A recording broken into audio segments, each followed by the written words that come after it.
What is up, y'all? We are back at it again with another video. So let's... The lonely chapter. Oh, You're in a very different place now to when you started doing your thing online. Deep. What's the unifying thread? Is there one between sort of all of this stuff, or do you see it as different Charlies? How do you come to sort of construct the narrative of what your interests have been and your personal growth over the last decade and a bit? Sure.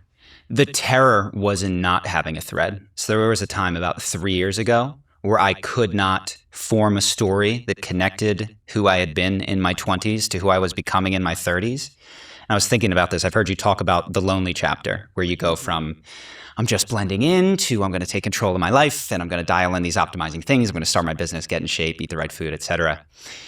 I discovered a second lonely chapter, which is when you bottom out on the optimizing thing and your friends are still very much in that optimized zone. And I did not know where to go, but I just knew that it wasn't working. Wow. You didn't know where to go. See, now, whatever you turn to, whatever you realize about, whatever you try to become a reality, knowing that these people are here for you and they are in the zone and they are locked in, compared to what are you trying to optimize for, is what he's implying. Let's continue. Common thread for me was that there was this problem in my life that started with I'm too shy, nobody wants to talk to me. And you start off in victim consciousness, which is this is just who I am and I will just deal with this for the rest of my life. You read The Game, which is what I did. You have this breakthrough, read Dale Carnegie, read all these other guys and go, oh my gosh, I can change my behavior, get different results. But then once I had all the different results, which was I was 30 years old, had this business that I dreamed of, the girlfriend that I'd imagined myself dating, a bunch of friends, money was coming in. The most cliche thing happened, which is there was an emptiness that I could not pinpoint or explain, and things, I started unconsciously breaking things because I didn't know where to go from there. So to answer your question, the thread has been I try to attend to the greatest problem in my life and figure out who I can learn from to solve it. What does breaking things look like? It looks like I'm in the business that I love, that I dreamed of. There was one day it was like, if I could just make $2,000 a month, live in Latin America, and do work that I found meaningful, that's the dream.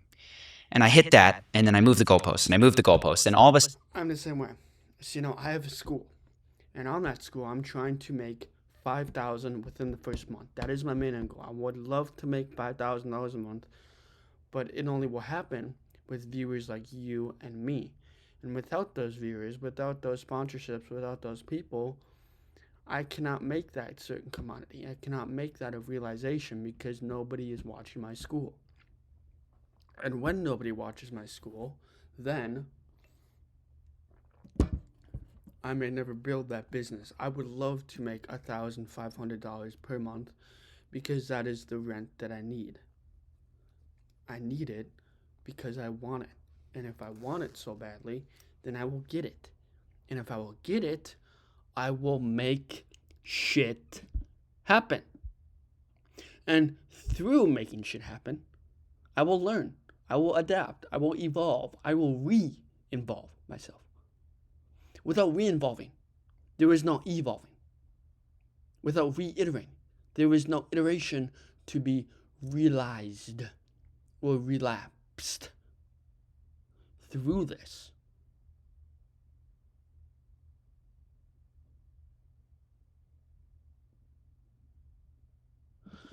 and through this, we must realize that relapsation is the only realization that must come into effect.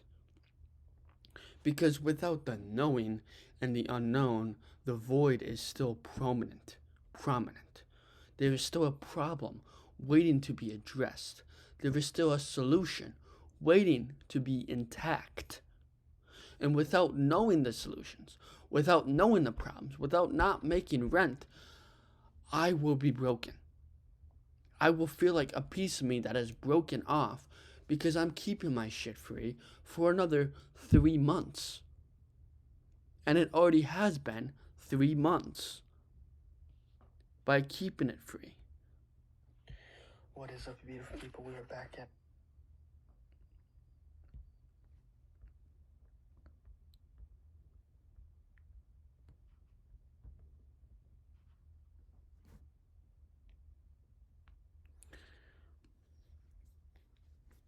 Which is why when a problem becomes prominent, we see it on our peripheral vision.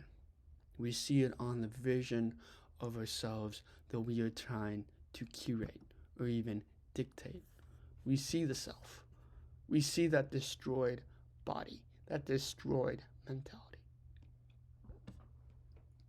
Which means, and only will mean, that we are getting to the better version of ourselves.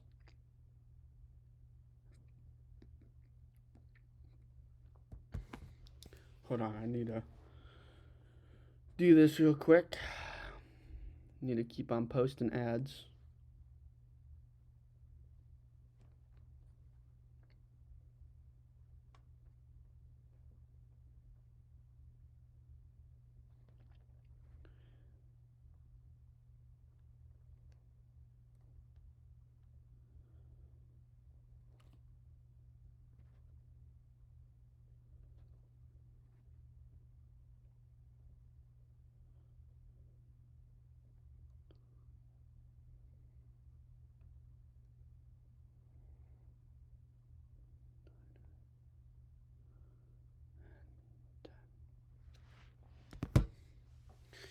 So let's continue with this beautiful video, which I already know is going to be absolutely spectacular. So let's continue. I'm complaining and I go, I have to make one video a week. 3 years prior was, I get to do this. And it became, so annoying. These people are asking me and I have to hit all these targets that I'd set for myself to surpass views and all sorts of things. I started having issues in my friendships. I started having issues in different kinds of relationships. And I did not know that what was happening, I would say, is like my soul was waking up. I had no concept of a soul. I wasn't a religious person. But the lack of emotional and spiritual nourishment that I'd allowed myself to experience for the last decade plus had caught up with me, is what happened. Do that with Acrobat, Adobe Acrobat. Use PDF Spaces, it's your new foundation. Grab your docs, your permits, your moves. AI levels up your pitch, gets it in. Was the success and the pursuit materially antithetical to spiritual connection? No. That's the tragedy. Right? I didn't need to sacrifice one to get the other. I had it. It was, I think the temptation is when you have unresolved emotional issues, which I think we all do from childhood. And you've spoken to people about trauma, I know, and the ways in which we have these events in our past that happen and we make vows to ourselves that I will never experience that again. And then our entire life bends around not having that particular experience again. And so we all have these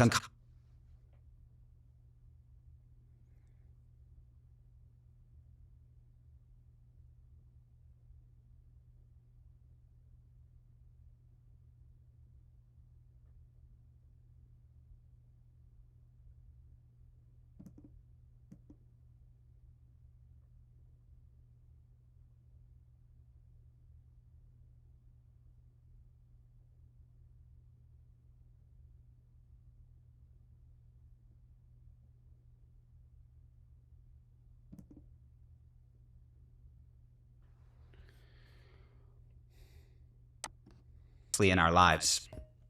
And I started off with this business that was I was learning in every video. I made this Donald Trump video. I learned so much in doing it and people liked it. I had both. I was filling myself up and helping the world and making money.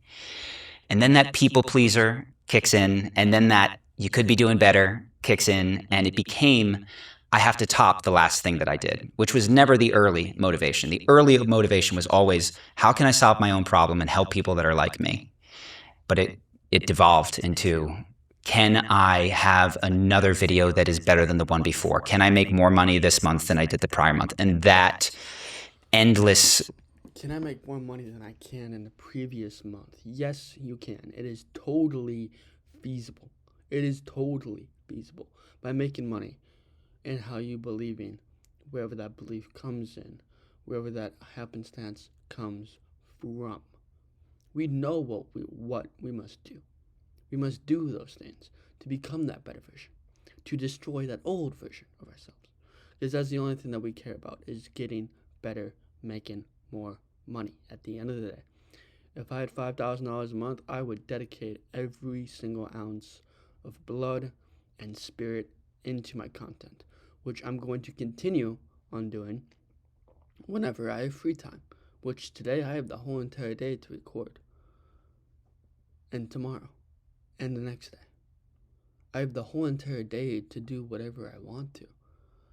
I have the pen that is going to be rewriting my story. I have holded that pen ever since I was born. Ever since you were born, you've been holding that pen. You've been waiting to rewrite your story. You've been rewriting it within every grasp of air and every scent of blood on the smell of your nose. Because we all have blood. We all have dignity. And we all have the willpower to get whatever is ours and take what is ours. Because if we don't take, others will take. Others will try. Others will do more than what is done.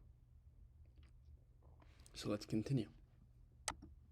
Became deeply depressing to exist in. Yeah, well, you know, I can totally imagine that, brother. I can seriously imagine that. Because when you become depressed, you lose scent of what it is you're truly trying to gauge and realize within this game of life. And whatever it is you're trying to realize, you may never know with whatever life may lead us to.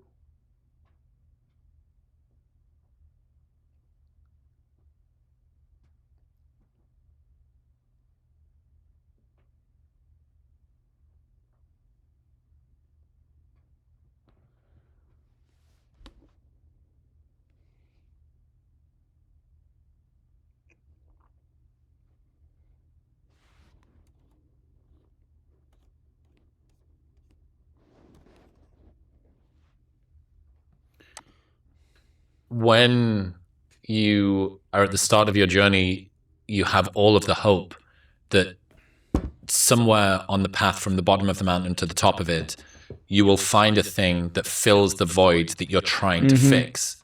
But when you get to the top of the mountain, you've achieved all of the stuff, and the void's still... I like that. I like that a lot. Because without the void, there is no new. There is no old. There is no realized void. We all have the void. We all have the certain complexity to make the move ourselves. Without the certain complexity of mind, there is no complexity to even fathom. And without knowing the fathom of the void and of the certain complexity of mind that you are going through on a certain realm or a certain frame, there will be no fathom of complexity. There will just be the void.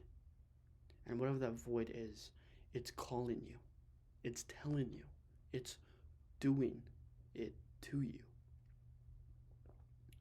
And knowing that it does, and knowing that it will never stop, it's the knowledge of what is past and what is present. Because if we can only focus on our past and our presence, then there is no realization to life. There is no happenstance. There is no pitfall. There is no realization that you are going through the certain complexities of mind. Keeping that in mind, don't allow other people to dictate whatever you are doing. Only allow yourself to dictate whatever that emotion is, whatever that feeling is, and whatever that realization is. Because without them, there is no certain complexities of the mind that we all go through. There is no realization that we must go through. There is no certain complexity of milestones or mentality. There is no complexity of whatever the complex thing is to do. There is no realization that we must realize that our life is going through. So let's continue. Yeah. You go, oh, fuck. And this is, have you heard me do my unteachable lessons essay? I may have, but please. Okay, so this is the most robust. I chat a lot of shit, right? I come up with lots and lots of ideas and insights and stuff like that. Some of them are more scalable and like replicable than others. This is maybe like the most robust of any of them, and it just keeps coming up. And I think it's because of my age and where I'm at and where my friends are at, people like you or Dr. K or whoever it is. This is unteachable lessons. Hit me. No matter how arduous or costly or effortful it is going to be for us to find out for ourselves, we prefer to disregard the mountains of warnings from our elders, songs, literature, historical catastrophes, public scandals, and instead think some version of, yeah, that might be true for them, but not for me. We decide to learn the hard lessons the hard way over and over again. The hard lessons, the hard way. People pass on stories. People pass on telling ourselves what we have to do versus what is difficult, versus what is easy, versus what is the implicable mentality to maintain. Whatever is hard is easy for others. Whatever is easy is hard to others, is what he's implying. Well said, Chris. Very, very well spoken. That requires a round of applause. Because it's only the slow clap that is in the auditorium a very, very long time. That is only you doing it. So let's continue. Unfortunately, they all seem to be the big things, too. It's never insights about how to put up level shelves or charmingly introduce yourself at a cocktail party. Instead, we spend most of our lives learning firsthand the most important lessons that the previous generation already warned us about. Things like, money won't make you happy. Fame won't fix your self-worth. You don't love that pretty girl. She's just hot and difficult to get. Nothing is as important as you think it is when you're thinking about it. You will regret working too much. Worrying is not improving your performance. All your fears are a waste of time. You should see your parents more. You'll be fine after the breakup. All your fears are a waste of fucking time. Time. Seriously. They are an utter waste of time. Whatever that waste of time is, knowing that your equivalence is equivalent to nothing. Nothing. Your life has no equivalental grain of sand that is on the Sahara Desert or that wraps around the bloody fucking planet. Everything is a waste of time. Just depends upon what you do with time that you have. Depends upon what you see with the time that you have. What the lessons you have learned within the time that you have. That's all I have to say. And that's an amen.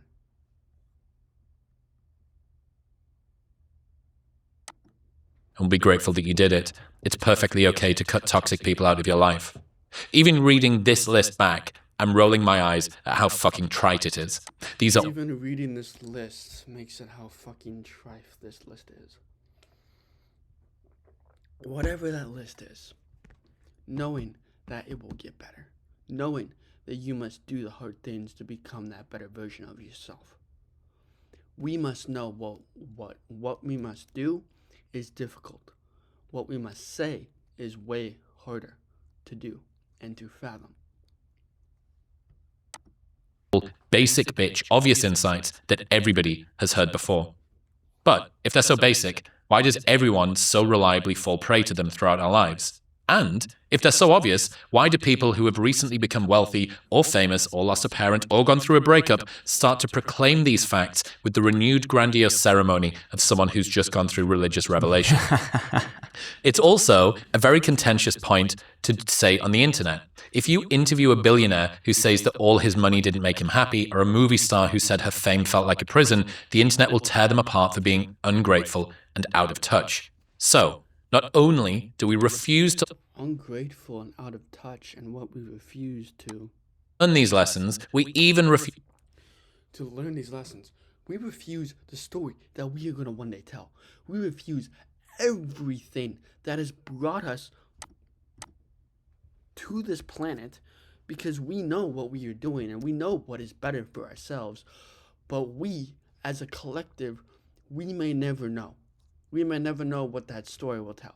We may never know what that hard lesson will learn because we have yet to learn it. We have yet to bring it into perspective, is what he's implying. So we have yet to do the things and say the things and be the things because we are afraid of those things over and over and over again. Oops.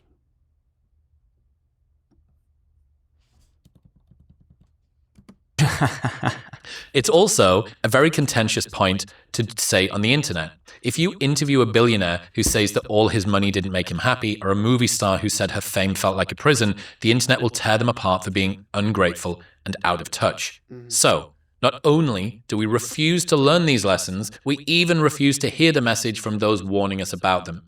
Even more than that, for every one of these, if I think a bit deeper, I can recall a time, including right now, where I convinced myself that I'm the exception to the rule, that my particular mental makeup or life situation or historical wounds or dreams for the future render me immune to these lessons being applicable.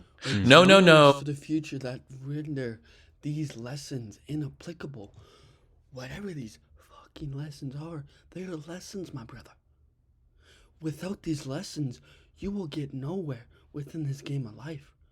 You will get nowhere within that new constraint of mind that you are ready to produce, my brother. So let's continue. My unique inner landscape would be fixed by skirting around the most well-known wisdom of the ages. My Particular mental makeup or life situation or historical wounds or dreams for the future render me immune to these lessons being applicable. No. My unique inner landscape would be fixed by my unique landscape. Whatever this landscape is, whatever this stepping stone is, whatever this realization is, it is a stepping stone within the bridge that is waiting to be built. It is waiting to be said. It is waiting to be reacted. It is waiting to be realized and relapsed over and over and over again until you drill it into you. Until you drill it over and over and over again until it becomes realization. And through this realization, we must only know that it is the inner landscape of our certain complexities and our certain mentalities, without knowing the knowledge that is waiting to be passed down, without knowing the realization that is waiting to be realized about. So, that's all I have for you guys. Like and comment, and I'll see you guys in the next one. Peace.